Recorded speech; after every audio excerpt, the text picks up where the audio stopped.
You awaken before the sun rises, when the echoes of nighttime conversations still resonate through the stone walls of your small dwelling.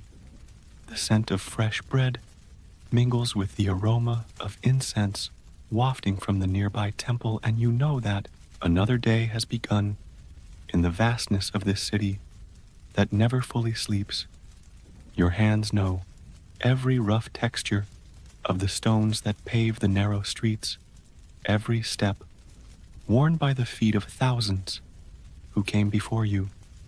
The first light filters through your small window, casting elongated shadows across the worn wooden floor.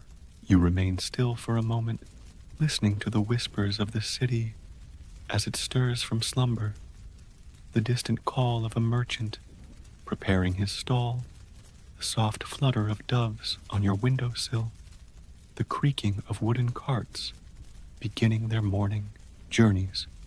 These sounds have become the gentle alarm that marks the transition between your dreams and waking life. Your room holds few possessions, but each carries the weight of memory.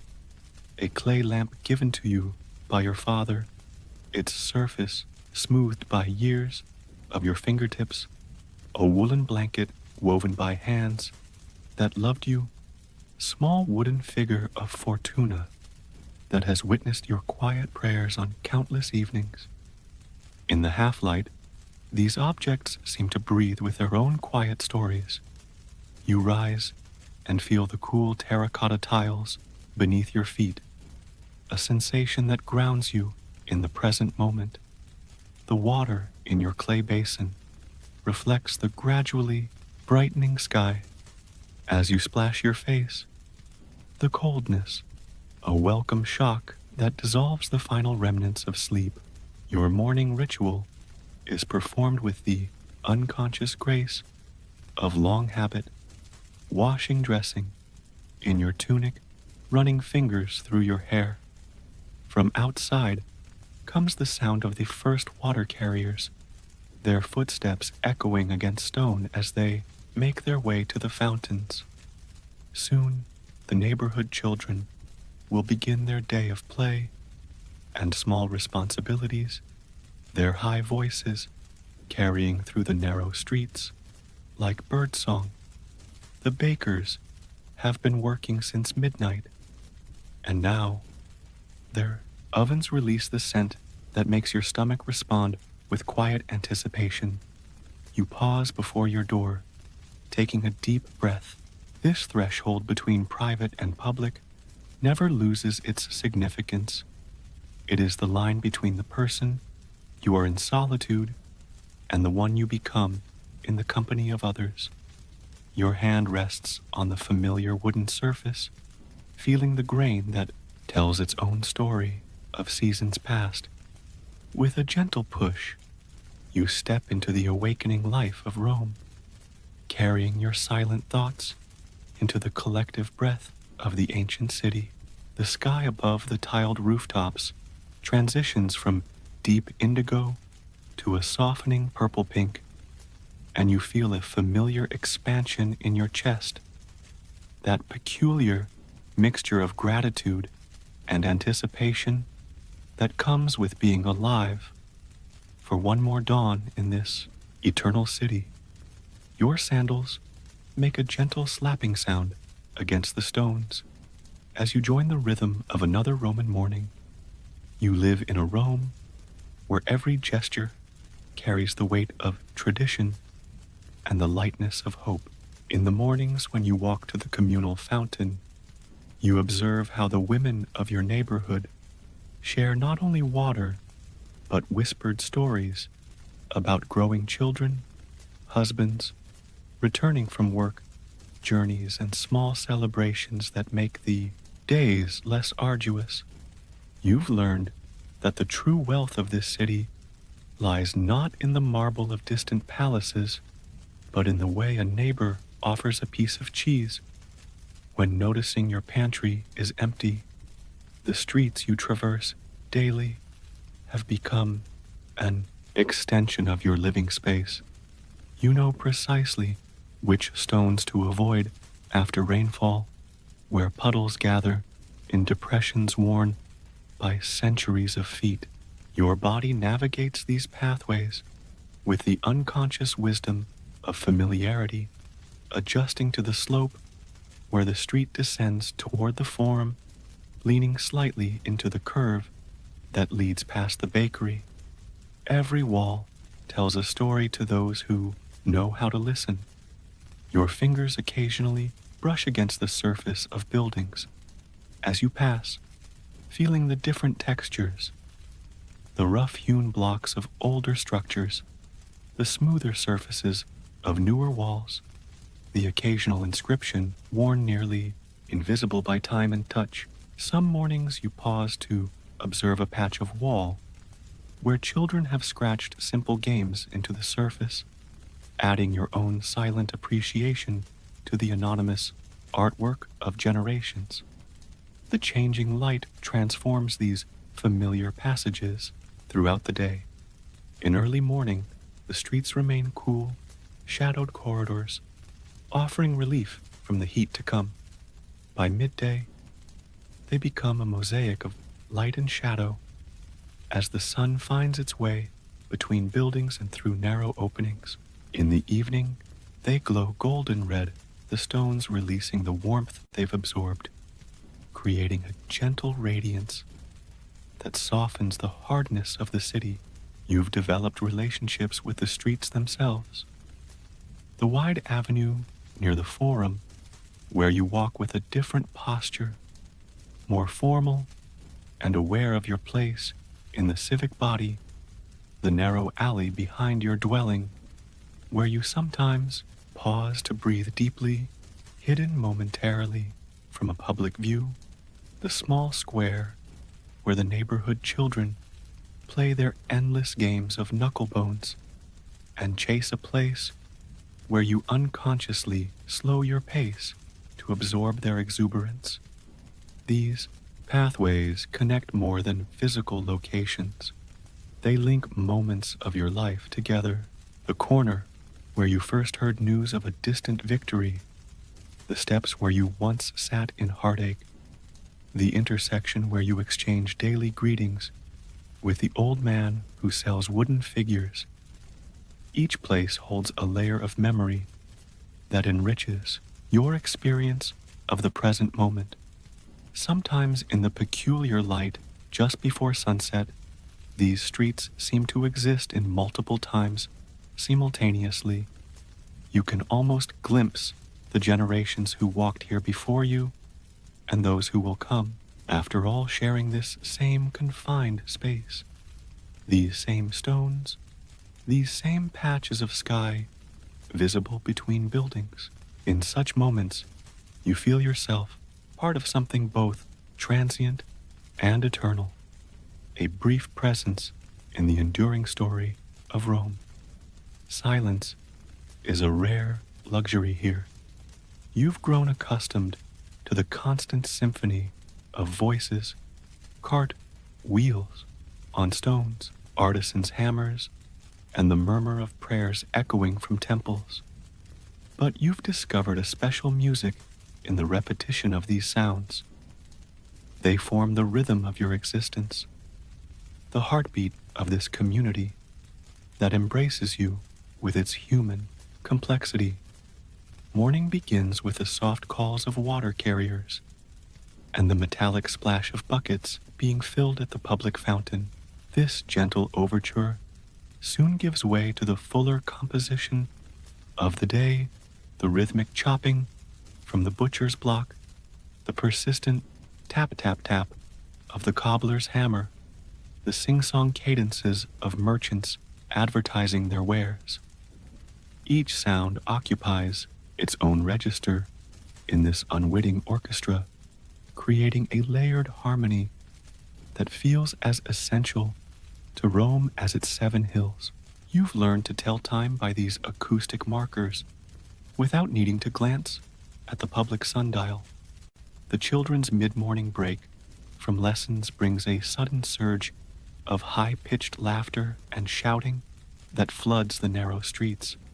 The call to the midday meal creates a temporary lull as families gather in homes and workers seek shade and rest. The afternoon brings a different timbre, slower, more measured, as people work through the hottest hours with deliberate patience. Certain sounds reach you with startling clarity, carrying stories within them, the distinctive cough of the elderly scribe who lives 3 doors down the particular creak of your neighbor's door that announces her return from the market, the melodic accent of the Syrian cloth merchant whose voice rises and falls like the distant hills of his homeland. These acoustic signatures have become as familiar to you as the faces of friends. The public crier's announcements punctuate your days with news from beyond your neighborhood, imperial proclamations, public games, warnings of street repairs. His trained voice carries over the ambient noise, commanding attention before dissolving back into the general murmur of the city. These moments connect you to the larger pulse of Rome, reminding you that your small corner exists within the sprawling body of the empire. Evening brings its own acoustic texture, more intimate, more subdued. Conversations spill from open doorways as families gather. The distant notes of a flute sometimes float through the cooling air. The metal-on-stone rhythm of the night watchman's steps provides a reassuring percussion as darkness settles. Even in the deepest hours of night, Rome never falls completely silent. The occasional call between guards, the braying of a donkey, the whispers of those who find reasons to be abroad after dark. You've come to understand that these sounds are more than background noise.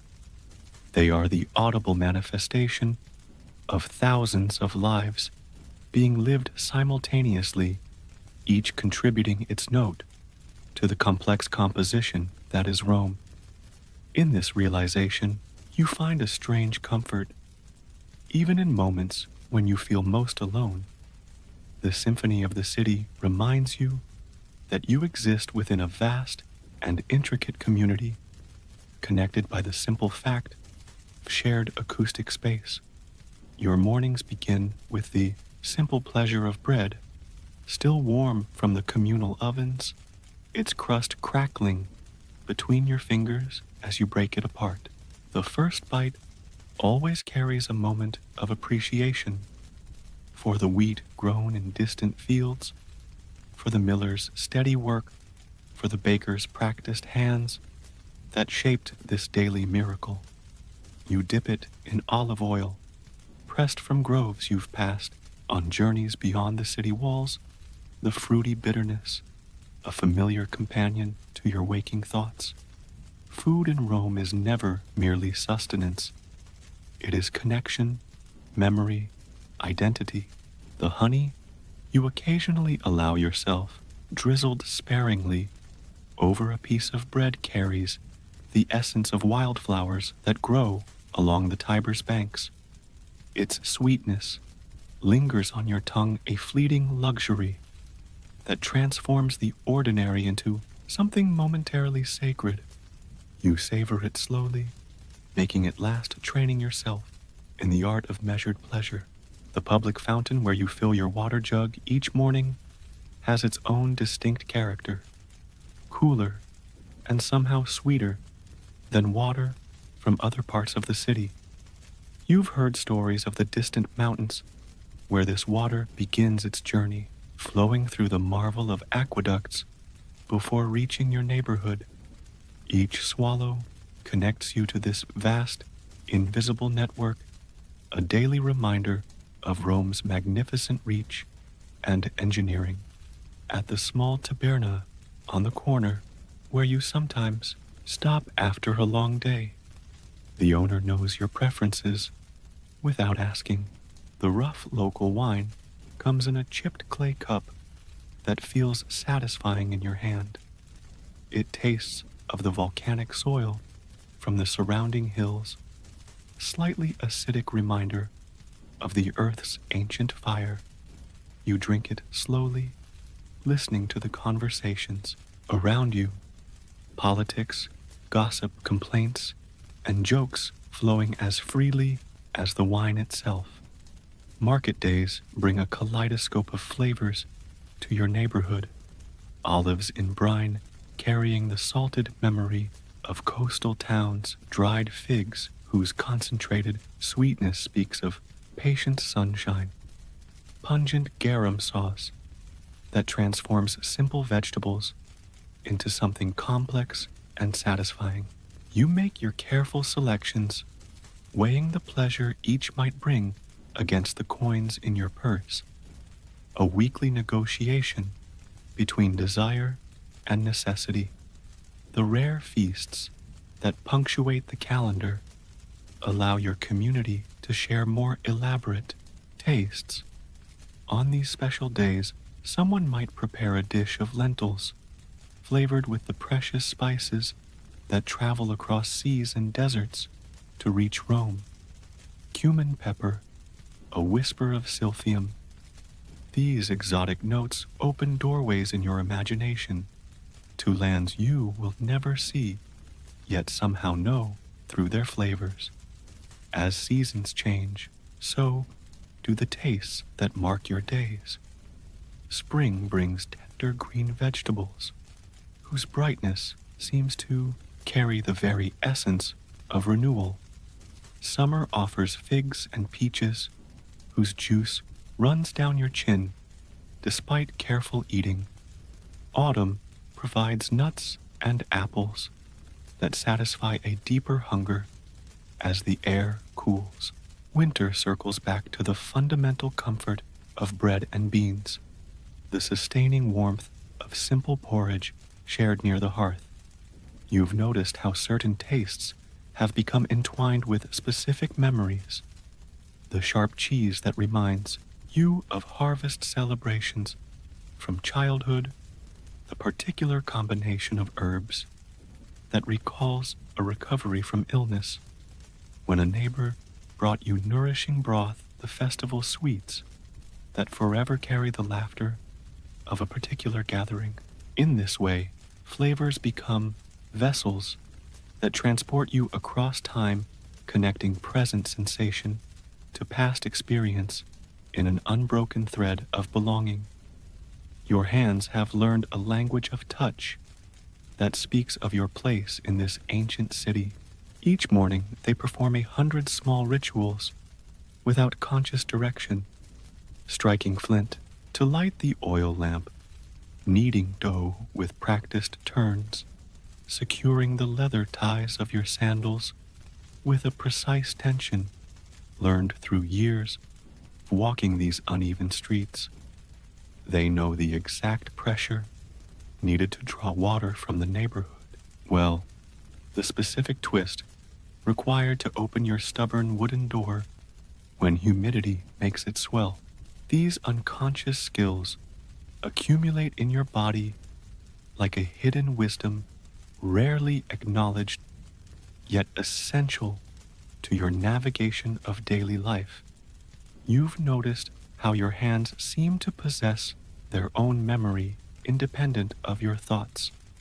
They reach unerringly for objects in the darkness of pre-dawn, find the familiar depression in your clay cup without looking automatically, adjust their grip when carrying water up the sloping street to your home.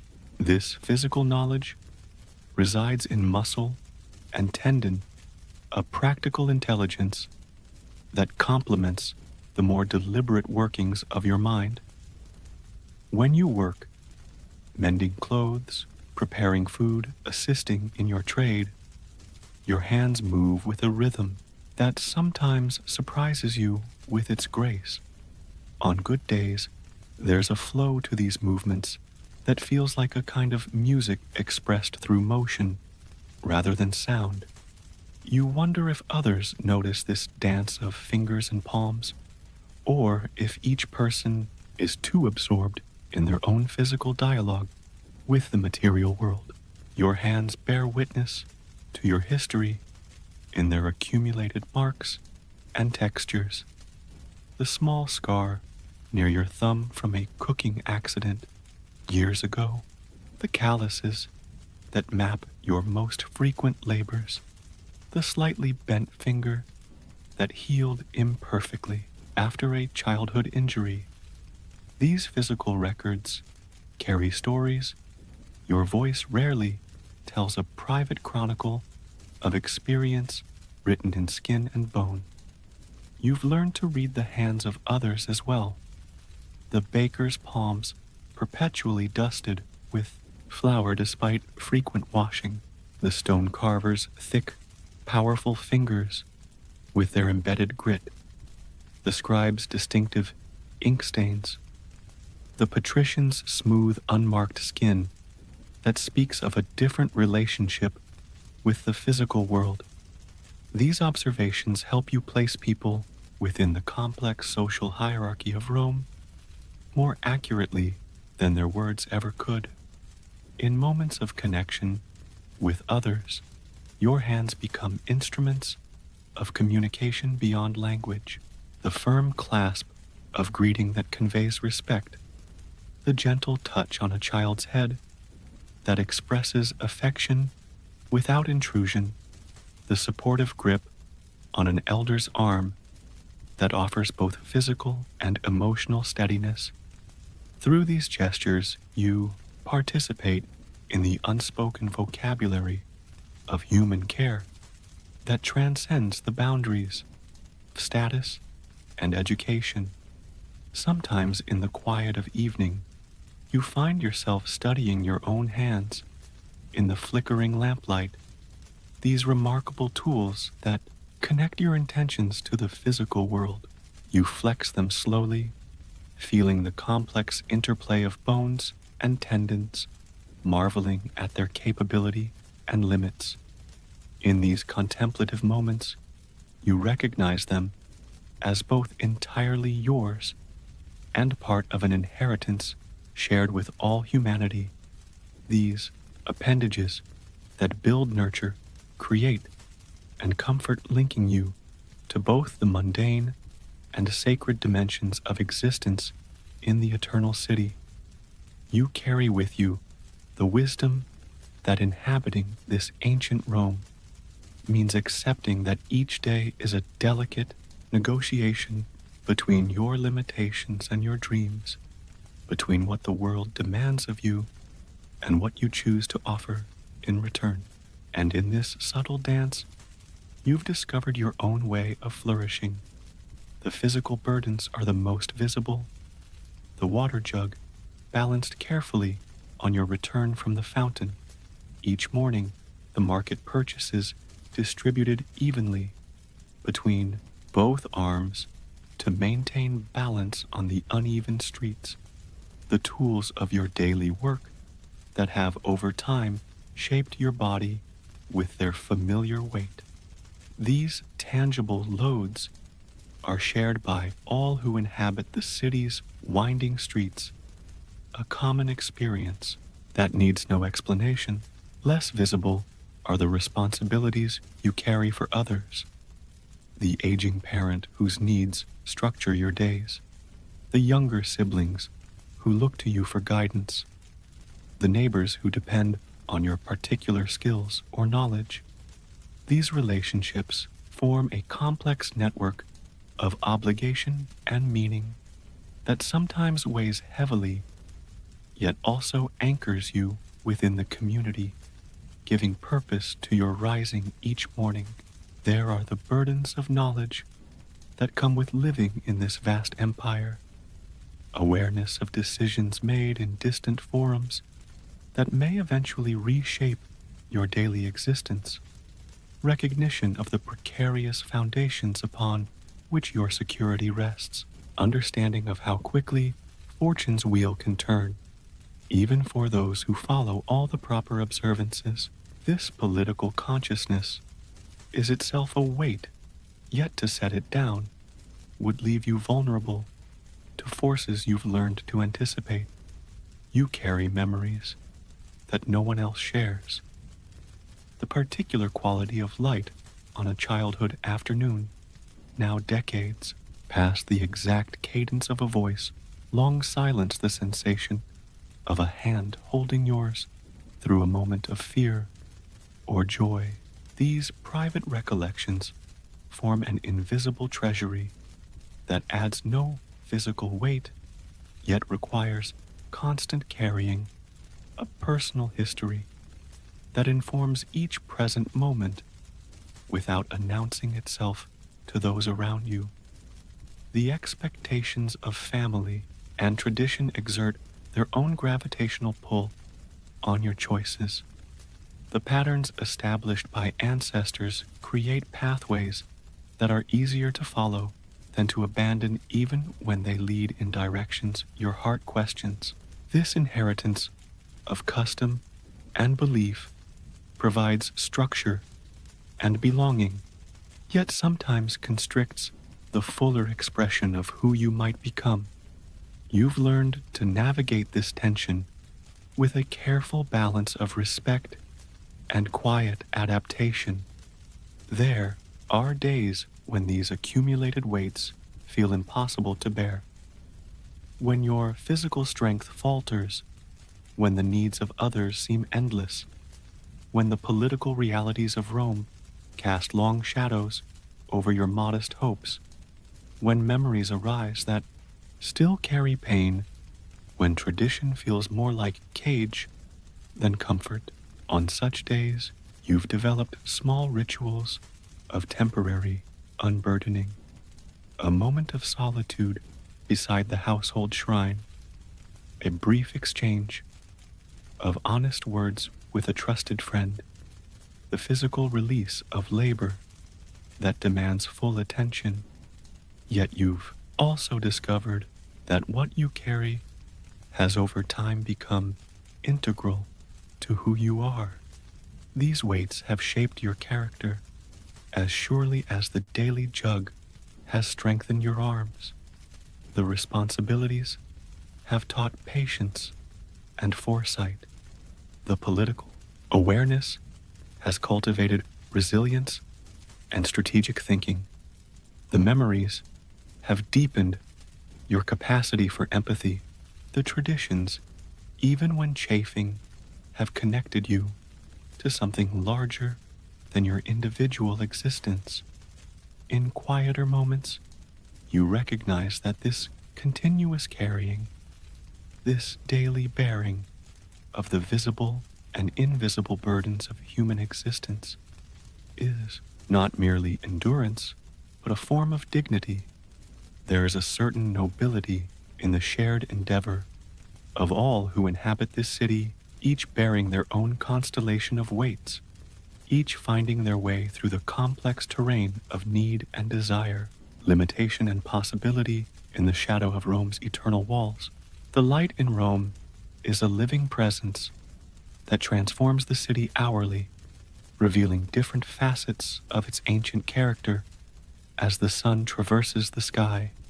You've become attuned to these subtle variations, your mood and movements unconsciously aligned with the shifting illumination that defines each portion of the day. Dawn arrives first as a gradual lessening of darkness rather than an immediate brightness. You often wake to this threshold moment when the world exists in gentle ambiguity, shapes emerging from shadow colors, still muted and uncertain.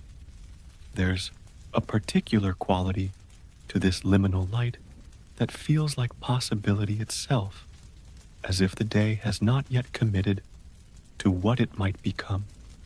In this brief interval, before full consciousness of your responsibilities returns, you sometimes experience a fleeting sense of freedom. Morning light in your modest dwelling enters as discreet beams through the small window and gaps in the doorway, creating defined pathways of illumination amid persistent shadows. Dust particles drift through these light corridors, made momentarily visible before disappearing back into the general dimness.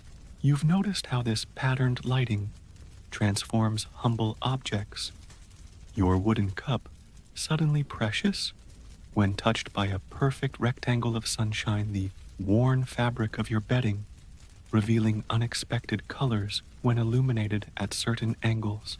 Outside, the morning sun remains gentle enough to allow direct gazing upward between the tall insula that line your street. The sky appears as irregular fragments of blue between buildings, each patch a small reminder of the vast expanse that extends beyond the dense urban landscape. You've developed favorite spots where the interplay of architecture and light creates momentary beauty. A wall whose red-orange surface glows particularly warm in early light. A corner where shadows form interesting patterns at specific hours. A small shrine whose modest offerings are transformed into treasures by the day's first direct illumination. Midday brings a different quality of light, more definitive, less forgiving. Shadows retreat to narrow bands at the bases of walls, and the full intensity of Mediterranean sun asserts itself. The stones of buildings and streets absorb this powerful radiation, creating a landscape that emanates heat as well as light. Colors become simultaneously more vibrant and more bleached, as if the strength of illumination both reveals and consumes their essence. During these hours, you've learned to navigate by seeking the narrow ribbons of shade that remain joining the choreography of citizens who move from one protected area to another. The transformation of light in the late afternoon has become one of your daily pleasures.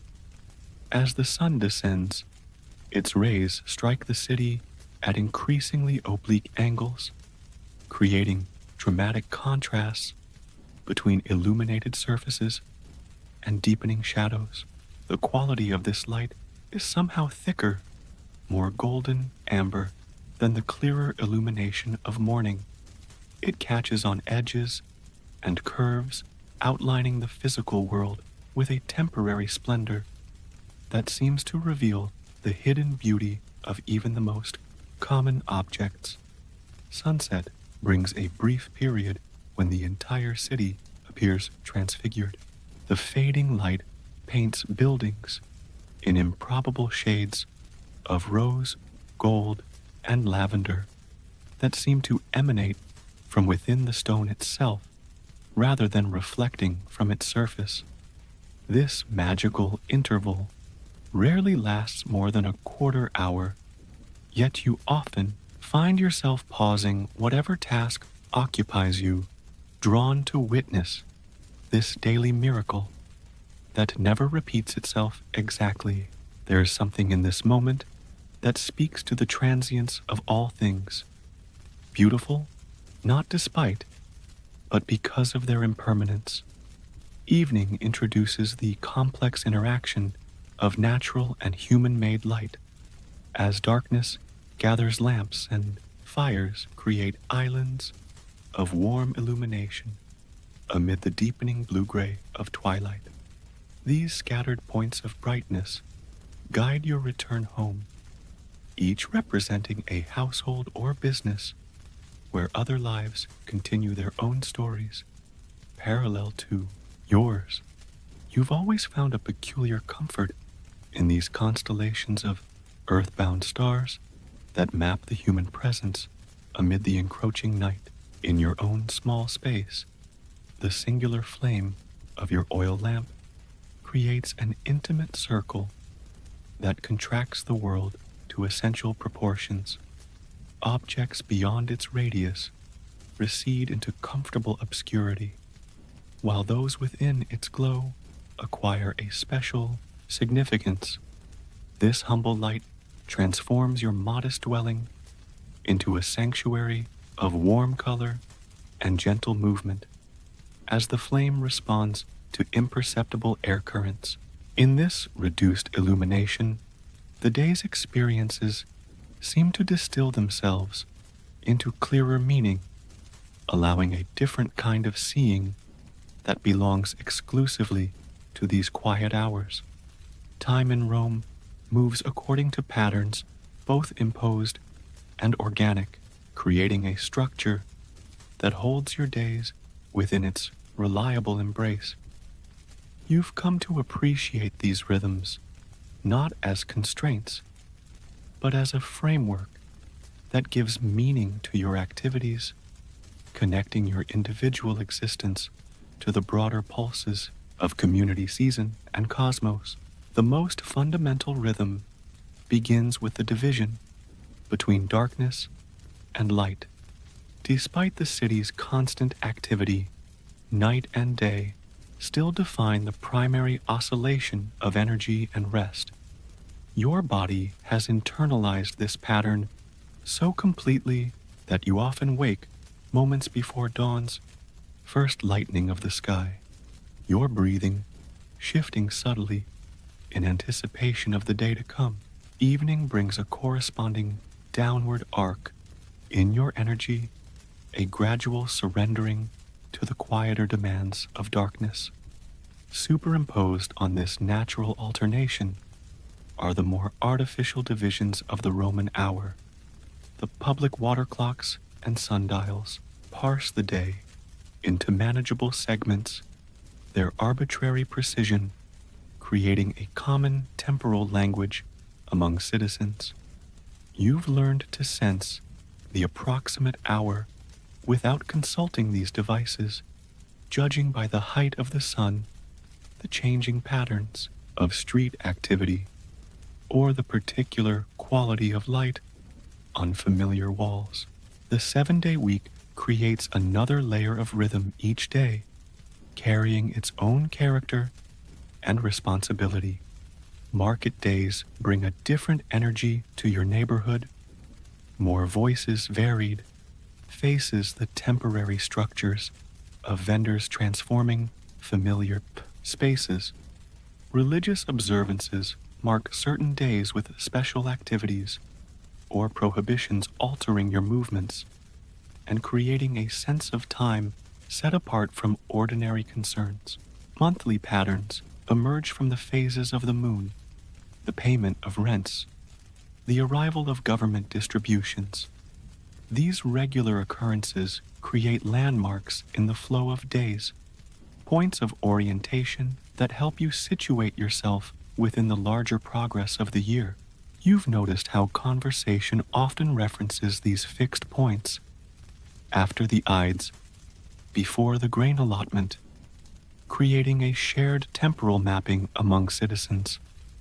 The seasonal round provides a broader rhythm that influences everything from the foods available in markets to the thickness of clothing worn from the hours of productive work possible to the prevalence of certain illnesses.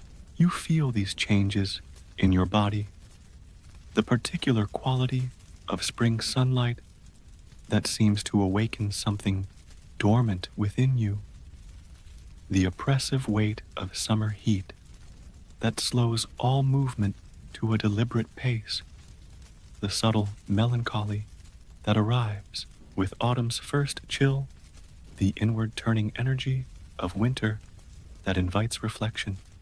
Festivals punctuate the annual cycle, their regular recurrence, creating anticipated moments of deviation from ordinary patterns. These celebrations connect your present experience to both historical memory and future expectation, placing your individual life within a continuum that extends far beyond your personal boundaries. Even when economic circumstances prevent full participation, the altered atmosphere of these days affects your experience of time, creating breaks in routine that refresh your perception. Beneath these cultural and natural rhythms lies the intimate meter of your own body, heartbeat breath, the alternation between hunger and satisfaction, the cycle of wakefulness and sleep. These most personal patterns ground you in your physical existence, while simultaneously connecting you to the universal experience of humanity across time and place.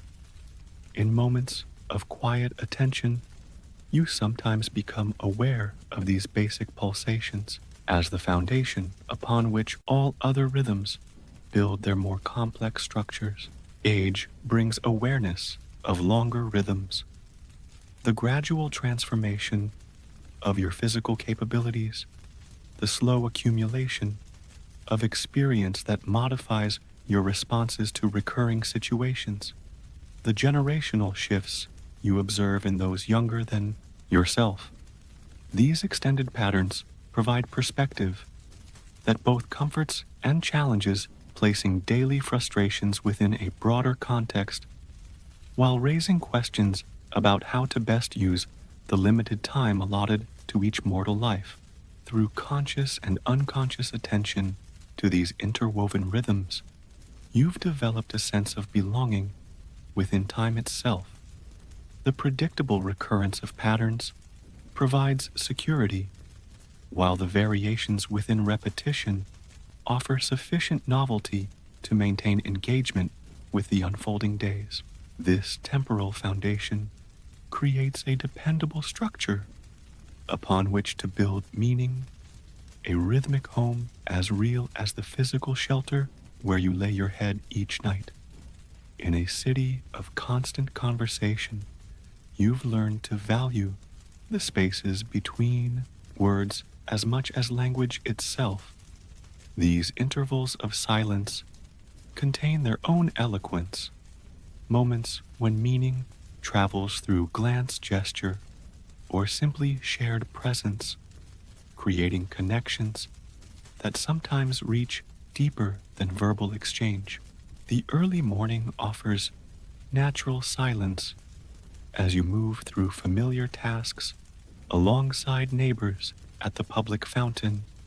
Words seem unnecessary and somehow intrusive in these drowsy moments when bodies remember their duties before minds fully awaken.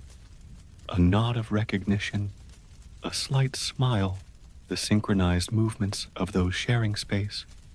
These constitute a quieter form of communion that honors the liminal quality of dawn. You've noticed how certain relationships have developed their own comfortable patterns of silence.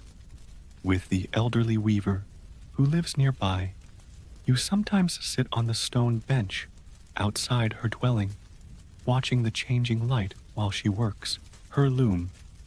Few words pass between you, yet these shared intervals have built a steady affection that requires no articulation. Her occasional quiet observations about the sky or a passing child carry the weight of selected gems precisely because they emerge from this established silence. In your own home, the absence of speech creates space for a different kind of attention. You become aware of subtle sounds normally obscured by human voices, the almost imperceptible settling of the building as temperature changes, the distant calls of vendors in the forum, the rhythmic sweeping from the courtyard below. This acoustic landscape connects you to the larger body of the city in ways that conversation with its necessary focus often prevents. The marketplace presents a counterpoint, a cacophony of overlapping voices where silence exists not as absence, but as intentional pause. You've become skilled at reading these momentary breaks in speech, the hesitation that signals doubt during a negotiation, the pregnant interval that precedes important news, the stretched moment before a price is named. These tactical silences carry information as valuable as the words that frame them. Religious observances incorporate silence as an essential element rather than merely preparation for ritual speech.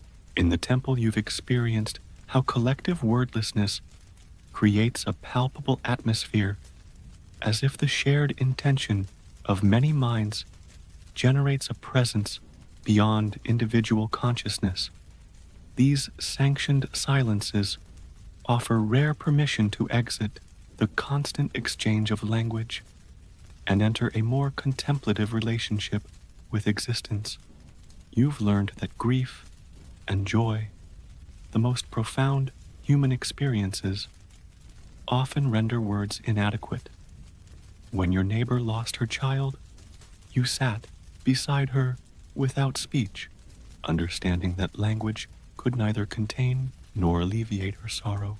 When your friend's daughter married, certain moments of the celebration achieved a radiant quality that silenced even the most talkative guests, a wordless recognition of beauty that required no comment. Some of your most valued exchanges occur in the transitional spaces between activities. The walk home from the forum with a friend, the moment after a shared meal, before guests depart the interval of rest during collective labor. These in-between times seem to invite a different quality of communication, less purposeful and more contemplative. Observations offered in these margins often reveal aspects of others invisible during more structured interactions. Over years, you've developed a particular appreciation for the company of those who don't fear silence, who allow conversation to breathe with natural pauses, rather than rushing to fill every potential vacuum with sound.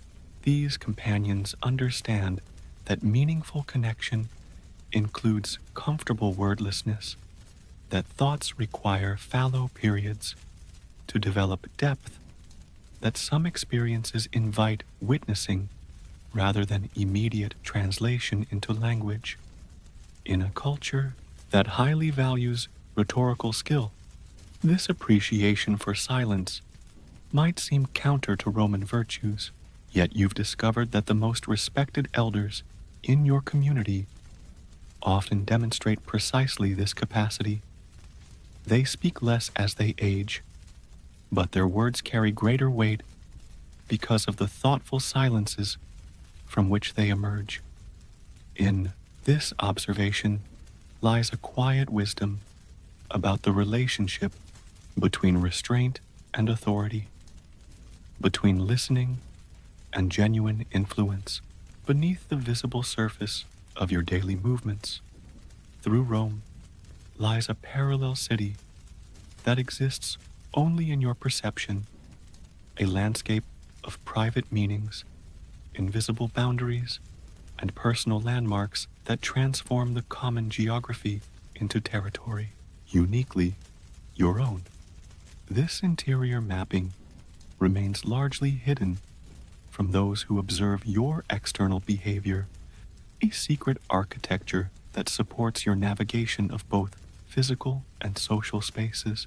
Certain locations carry emotional significance, invisible to passersby, the corner where you first heard news that changed the direction of your life, the unremarkable doorway where you once exchanged words of unexpected kindness with a stranger during a moment of distress, the small shrine where you stop to touch a particular stone whenever you pass a wordless ritual of remembrance for someone no longer present.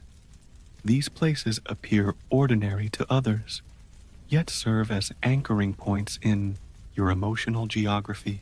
You maintain invisible boundaries that others regularly cross without awareness, the precise distance you prefer to maintain in conversation with different categories of acquaintance, the topics you skillfully redirect when they approach territories of personal vulnerability, the careful limitations you place on information shared about your household or resources.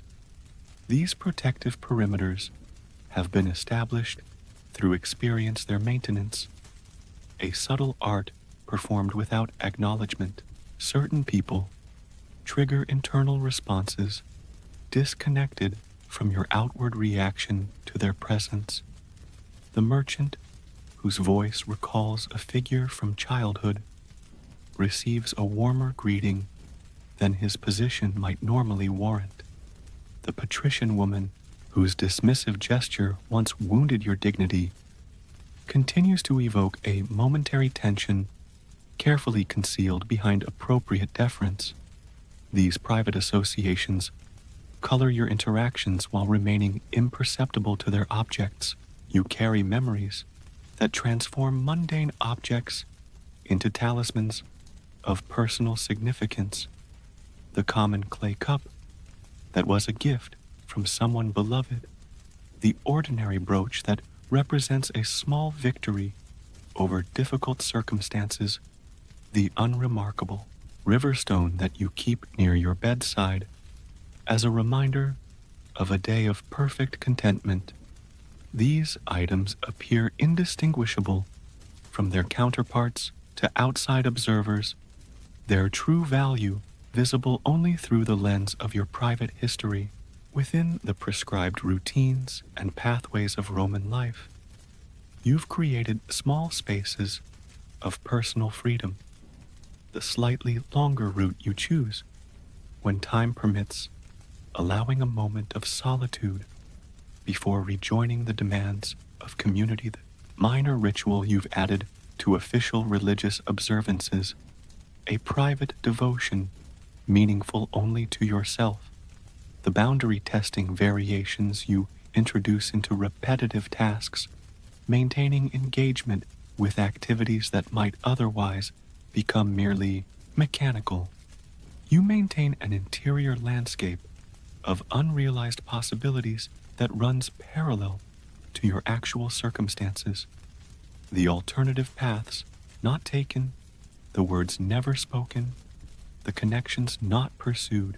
This shadow geography occasionally surfaces in moments of reflection, neither regret nor fantasy exactly, but a recognition of life's branching nature.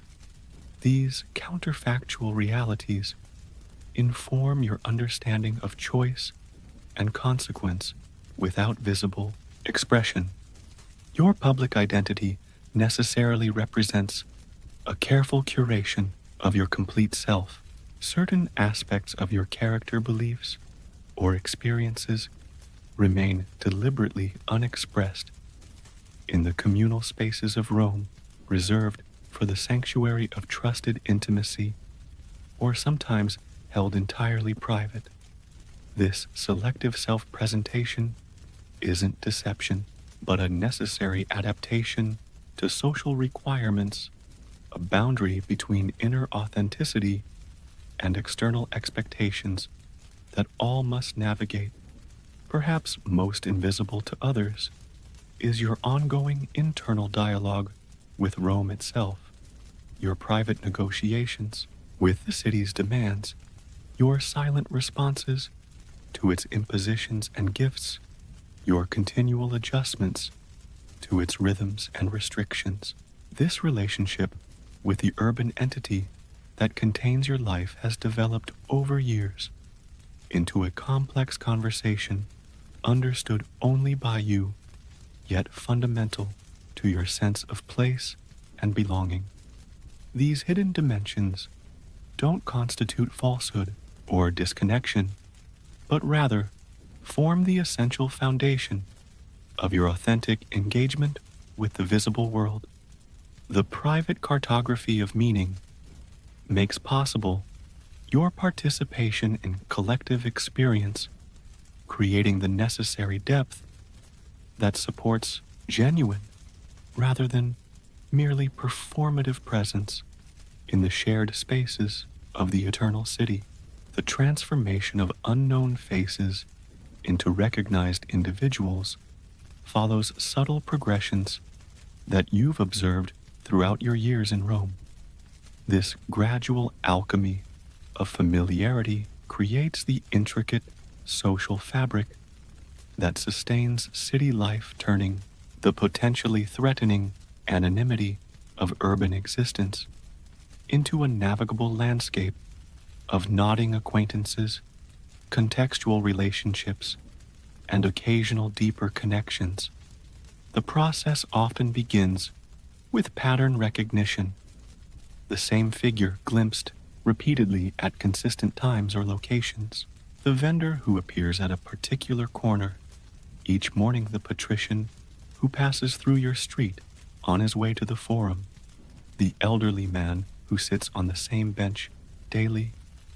These recurring presences gradually separate themselves from the general flow of humanity through repetition, alone becoming constants in the variable stream of faces. Visual recognition precedes social acknowledgement.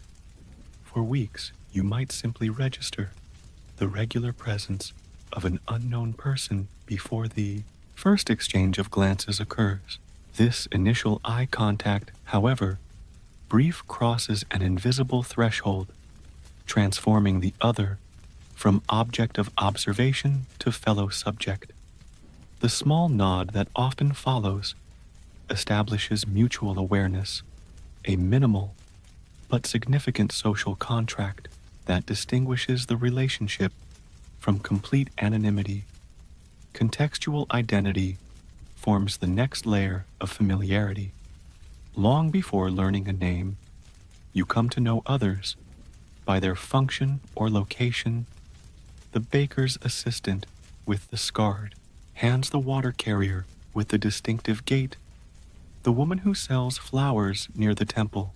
These identifying attributes provide handles for mental categorization, allowing you to place individuals within the organized social geography of the neighborhood.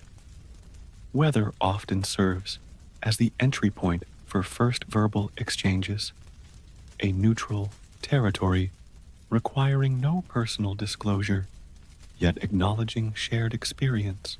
These brief comments about rain or unseasonable heat rarely extend into actual conversation, but they establish the possibility of speech between strangers, creating small openings that might gradually widen into more meaningful communication. Information about others accumulates indirectly through community networks long before direct interaction. Through conversations with mutual acquaintances, you gather fragments of biography that help construct preliminary understandings of neighborhood figures, their origin, family structure, reputation for particular skills, or temperamental qualities. This second-hand knowledge creates a sense of familiarity that often precedes actual relationship. Crisis or celebration sometimes accelerates the normal progression from stranger to acquaintance.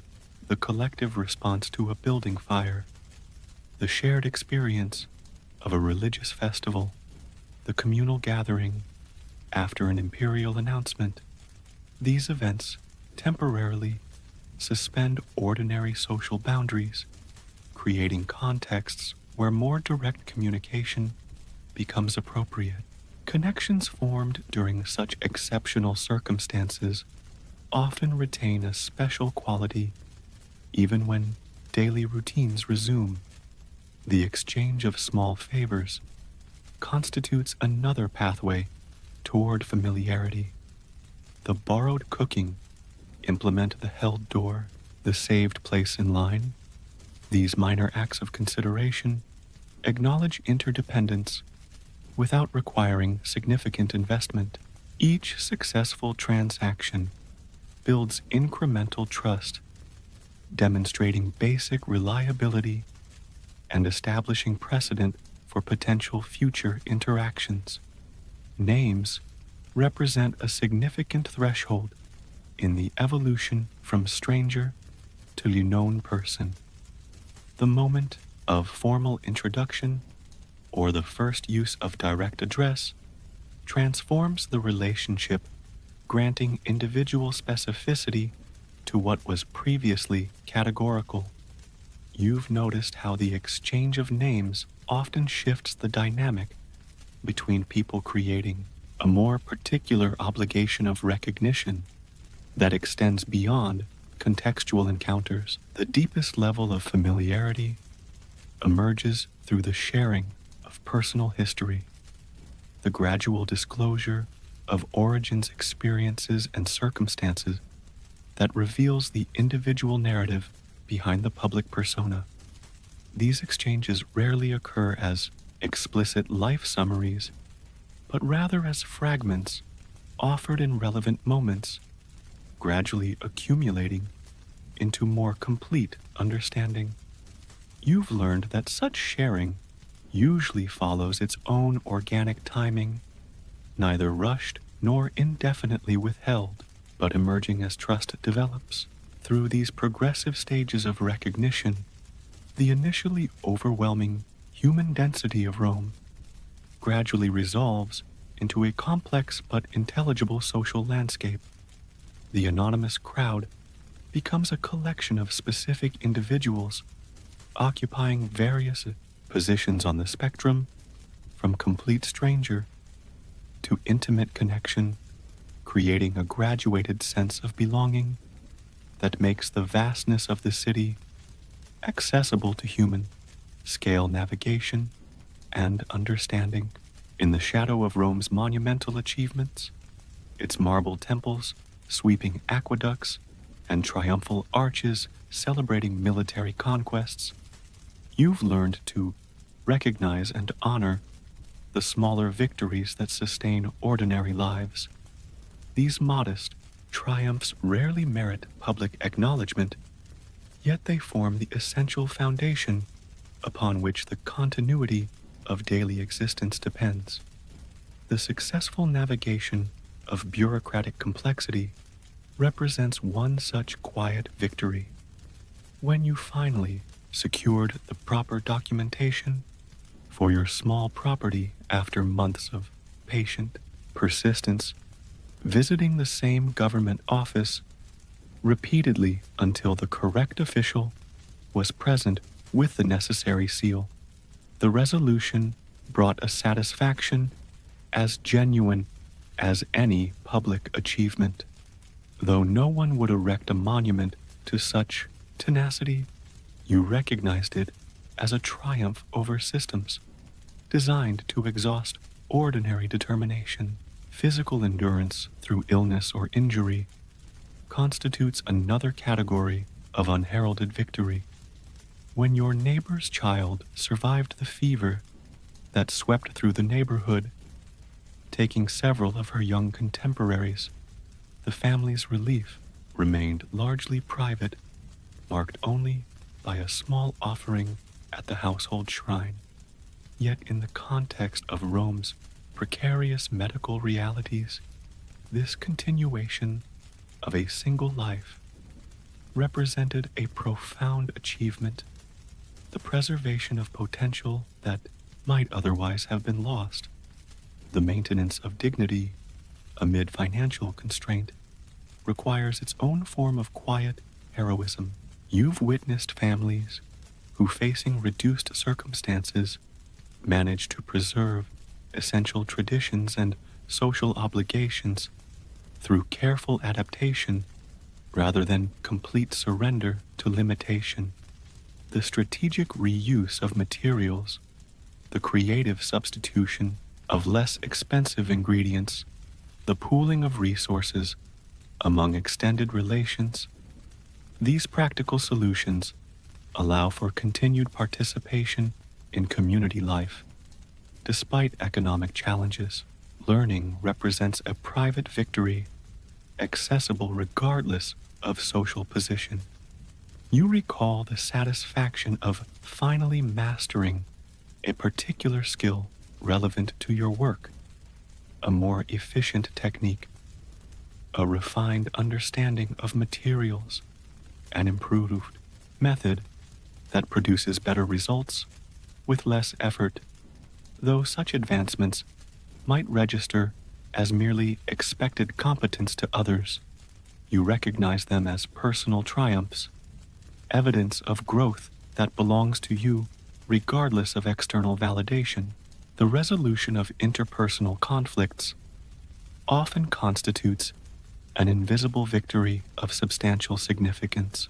When long-standing tension between neighboring households finally eased through patient mediation and mutual compromise, the restored harmony brought tangible improvement to daily life in your street. Yet this achievement in human relations received no formal recognition, its value evident only in the relaxed interactions and increased cooperation that followed. Emotional self-governance represents perhaps the most private category of unacknowledged victory, the moment when you successfully maintained composure despite provocation, when you chose constructive response over justified anger, when you found the strength to offer generosity despite your own scarcity. These internal triumphs remain largely invisible to others, yet constitute essential victories in the cultivation of character and the maintenance of community bonds. The preservation of beauty, amid pragmatic necessity, creates another form of modest triumph.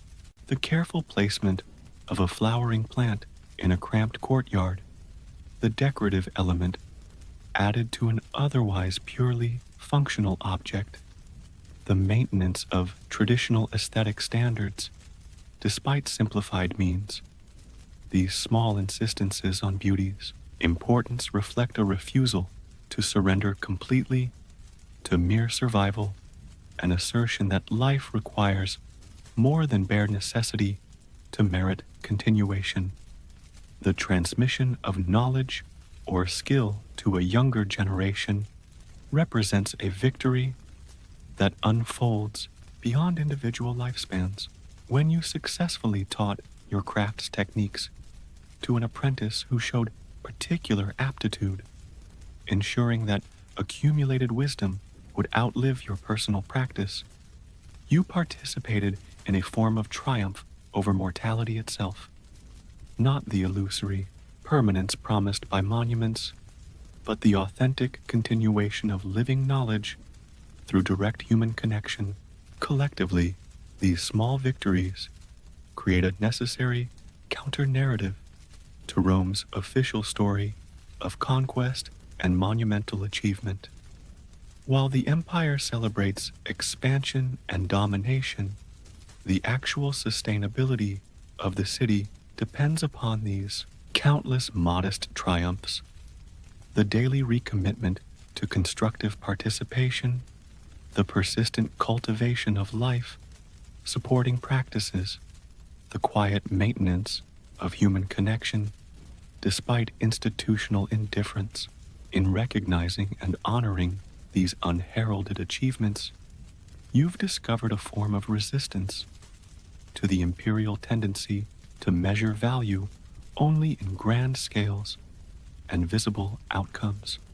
Sleep comes to you differently, each night its approach and quality as variable as Rome's changeable skies. You've developed an intimate relationship with this necessary surrender, learning its patterns and peculiarities as thoroughly as you know the contours of your own dwelling. This nightly transition between consciousness and dream has become a familiar journey, whose path never repeats exactly, yet always leads toward the same mysterious destination. The preparation follows consistent ritual, a sequence of actions that signals to your body and mind the permission to begin releasing the day's accumulated tensions. You secure your modest home, checking the door's wooden bar, ensuring the small window is properly covered, perhaps placing a protective charm nearby if the day has brought unsettling news or experiences. These practical measures address external safety, while the internal transition requires its own careful attention. You wash with deliberate mindfulness, even if only your face and hands with water from the clay basin. This symbolic cleansing marks separation from the day's activities, the cool liquid carrying away not just physical dust, but something of the mental residue of interactions and concerns. The sensation of water against skin returns you briefly to pure physical presence, a momentary suspension of thought that creates space for the approaching quietude. The lamp's flame requires attention next, perhaps extinguished completely in summer when darkness comes late and heat lingers, or carefully positioned during winter months to provide minimal illumination without risk of fire. This negotiation with light represents the final, conscious choice before surrendering agency to sleep's domain. The gradually changing visibility of your surroundings corresponds to an internal dimming of analytical thought, softening of boundaries between deliberate consideration and the more fluid associations that precede dreams. Your sleeping palate knows your body's shape intimately, the thin mattress and simple coverings having adapted to your particular contours through countless nights. Depending on season, you arrange the woolen blanket or linen sheet with practiced movements creating the appropriate nest for current conditions. This bedding carries its own subtle aromatics, the lingering scent of the herbs, sometimes placed between layers during washing the indefinable essence of your own physical presence, perhaps the faint trace of smoke from nearby cooking fires that permeates all fabric in the city. Position matters. You've discovered through experience the arrangements of limbs and torso that most readily invite sleep's approach. In summer, you might begin with arms and legs extended, maximizing the body's cooling surface, while winter calls for a more contained posture that preserves vital warmth. The slight elevation of your head on its simple pillow aligns your breathing passage while offering subtle protection, an ancient instinct for maintaining awareness of surroundings even in vulnerability. Sound forms the backdrop to this transition, the gradual quieting of the street outside as neighbors complete their own evening rituals, the occasional call between night watchmen marking the hours, the distant barking of dogs or braying of donkeys that punctuates even the deepest hours of darkness. Over years, these acoustic elements have become not interruptions, but familiar companions to your descent into unconsciousness, their predictable patterns offering reassurance of the world's continued functioning beyond your temporary withdrawal. The mind's movement toward sleep follows its own winding path each night. Sometimes, thoughts maintain their daylight coherence, reviewing events or planning future activities with unusual clarity in the quiet darkness. Other evenings bring a more immediate dissolution of logical structure, as images and impressions combine in increasingly unexpected ways, signaling the approach of dreams territory. You've learned to recognize these different patterns without judgment, neither clinging to wakefulness nor impatiently demanding sleep's arrival. Dreams, when they come, reflect both personal preoccupations and the collective imagination of Rome itself. Familiar locations from your daily rounds appear transformed by impossible architecture or populated by figures from history and myth who converse with neighborhood acquaintances without apparent contradiction. The emotional landscape of these nighttime narratives often reveals concerns or hopes that remain unacknowledged in waking hours, offering a different perspective on circumstances you navigate by day. The return to consciousness follows its own variable choreography, sometimes gradual, allowing momentary awareness of the threshold between sleep and waking. Other mornings, more abrupt, delivering you directly into full alertness. Either way, this daily rebirth contains a moment of pure potential before memory reconstructs your continuing identity and responsibilities. In this brief interval of simplified existence, measured only by breath and heartbeat, you sometimes touch a fundamental stillness that the busy day will quickly obscure beneath its necessary activities. At day's end, when the city's clamor subsides and you return to the quiet sanctuary of your dwelling, a particular clarity sometimes emerges, a distillation of experience that reveals what truly matters amid the complex demands of Roman existence. In these moments of honest reckoning, you recognize what remains when the day's various performances and practical necessities are set aside. Physical weariness carries its own wisdom, the body's honest accounting of energy expended and purpose served. You feel this truth in muscles that ache from meaningful labor, in hands that bear temporary marks from materials shaped, or burdens carried in feet that have measured the day's necessary journeys through the city's uneven streets. This corporeal knowledge cannot be falsified or theorized away. It testifies directly to your participation in the tangible world. Relationships persist beyond the day's specific interactions, their cumulative reality more substantial than any single exchange. The neighbor who acknowledged your assistance with a wordless nod, the child whose question you answered with patient attention, the stranger with whom you briefly collaborated to lift a fallen cart. These connections, however momentary, have altered the human landscape in subtle ways that continue beyond their immediate occurrence, creating potential pathways for future recognition and cooperation. Beauty remains, having registered itself in your awareness, despite the pragmatic focus that necessity often demands. The particular quality of afternoon light on a weathered wall, the melodic pattern of a water seller's call, the graceful movement of fabric caught in a sudden breeze. These fleeting aesthetic experiences resist immediate utility, yet nourish some essential aspect of your humanity. Their persistence in memory suggests value beyond function, a dimension of existence that transcends mere survival.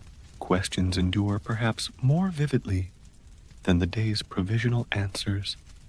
The conversation overheard in the market that touched on fundamental matters of justice, the child's innocent inquiry that revealed the arbitrary nature of accepted custom, your own momentary doubt about a long-held belief when confronted with contradictory evidence.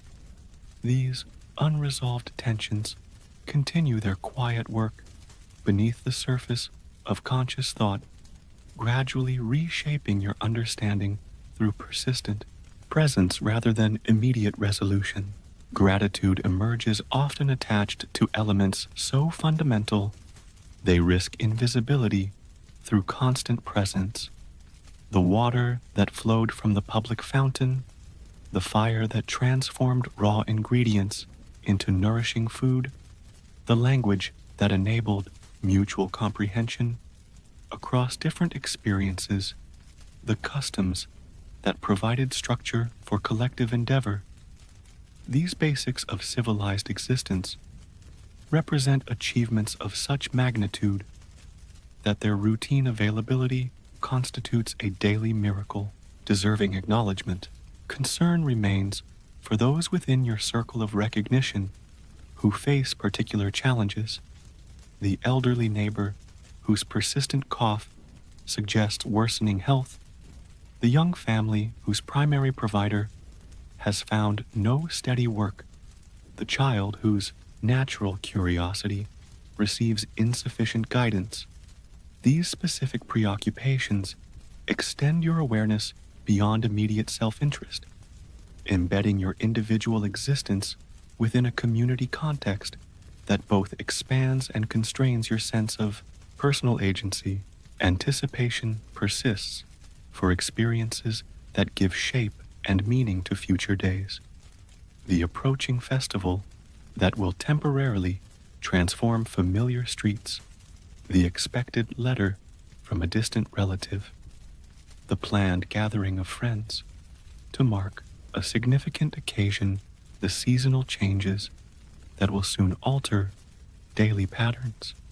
These forward-looking attachments create continuity between present and future, extending your existence beyond the immediate moment through expectation and preparation.